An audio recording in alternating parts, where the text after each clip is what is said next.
তাকে আন্তরিক অভিনন্দন জানিয়ে একটি স্বরচিত কবিতার পাঠ করে শোনাব। আমি সুচন্দ্রা বিশ্বাস। আন্তর্জাতিক নারী দিবস। 8ই মার্চ আন্তর্জাতিক নারী দিবস গোটা বিশ্বেই পালিত হয়। এই নারী দিবস মানেই কিন্তু সংগ্রামের ইতিহাস।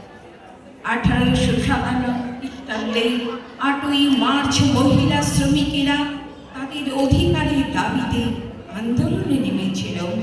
তাদের শ্রমের মূল্য চেয়েছিল, তাদের দাবিগুলো ছিল কিন্তু ন্যায্য।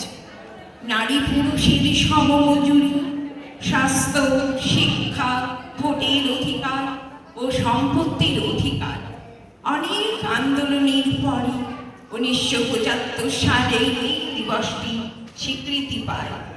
অনেক নারী জন্মের পর থেকে নানা যন্ত্রণা সহ্য করে চলে। কথায় আছে, নারী বাবার ঘরে লক্ষ্মী, শ্বশুরালয়ে অন্নপূর্ণা, আর পুত্রের ঘরে জননী। নারী বহুরূপেই বিরাজিতা। নারী দিবসের স্বীকৃতিতে তো পেয়েছি আমরা ঠিকই। সত্যি কি নারীরা সমাজে ও পরিবারে সেই মূল্য পান? প্রশ্ন তো থেকেই যায়। পুরুষতান্ত্রিক সমাজে আজও মহিলারা কিন্তু পারত, তবে নারীরা আজ পুরুষের সাথে কাঁধে কাঁধ মিলিয়ে নানা ধরনের কাজ করে চলেছে। তারা এখন অনেকেই শিক্ষিকা, চিকিৎসক, গায়িকা, আবার কেউ সমাজ সংস্কারক। তবুও কেন কেমন একটু বাঁকা চোখেই দেখি নারীদের। বাপের বাড়িতে মেয়েরা তাও থাকে সাধে, বিয়ের পর বেশিরভাগ নারী হয়ে যায় পরাধীন। স্বামী ও সন্তানের স্বপ্ন পূরণে নারীরাই সাহায্য করে।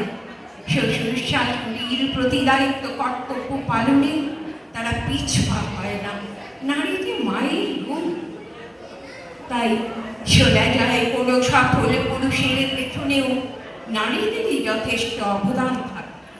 পূর্বে অনেক নারীরাই আছে যারা আজ স্মরণীয় ও বড়।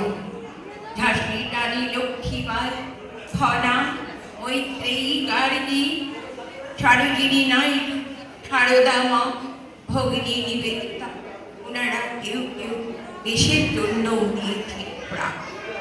আমরা ধৈর্যে বীর্যে কোনো অংশেই কম নই। এক হাতে চাকরি করি, সংসার চালাই, আবার সন্তানও মানুষ। আজও নারীরা নানাভাবে অত্যাচারিত, ঘরেও বাইরে। তাই মোরা এখনো করে চলেছি সংগ্রাম, সংগ্রামের পর সংগ্রাম। নারী তুমি দুর্গা, তুমি শক্তি, তুমি মমতাময়ী। তোমার যে অনেক মূল্য, তোমার ছাড়া জগৎ অচল। নারী তুমি যে ঈশ্বরের শ্রেষ্ঠতা।